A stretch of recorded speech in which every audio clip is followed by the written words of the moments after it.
prophets, I pray because I see explosions. I pray in Jesus' name.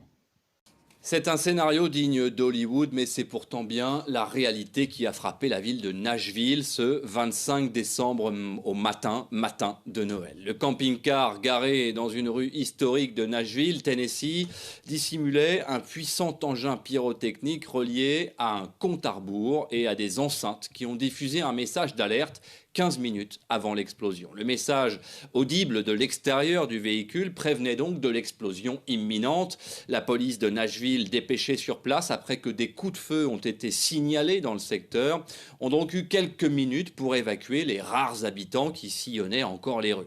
C'est cette évacuation qui a probablement limité le bilan, qui au moment où nous parlons est toujours officiellement de 3 blessés légers. La police fédérale, la force antiterroriste, le bureau du procureur et la police de l'État ont multiplié les communiqués durant toute la journée, mais la seule conclusion à laquelle ils soient parvenus, c'est que l'explosion est le résultat d'une intention et non d'un accident.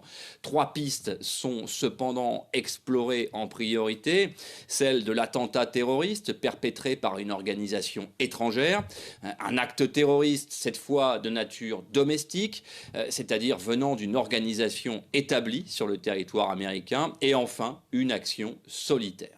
À ce stade, aucun élément probant ne permet d'orienter particulièrement l'enquête dans l'une de ces 3 directions. Il convient cependant de souligner que dans le climat actuel, les services de renseignement intérieur américains concentrent leurs efforts sur les menaces de type terrorisme domestique. Les profondes divisions qui ont opposé l'Amérique ces dernières années, et tout particulièrement ces derniers mois, ont convaincu le FBI notamment de renforcer la surveillance des milices et groupuscules d'extrême droite américains. Mais la probable découverte de restes humains sur la scène de crime ouvre également l'hypothèse d'un attentat suicide perpétré par un individu isolé aux motivations inconnues. Les équipes scientifiques du FBI ont commencé à inspecter la scène de crime dans l'après-midi et poursuivront leurs investigations toute la nuit et durant tout le week-end.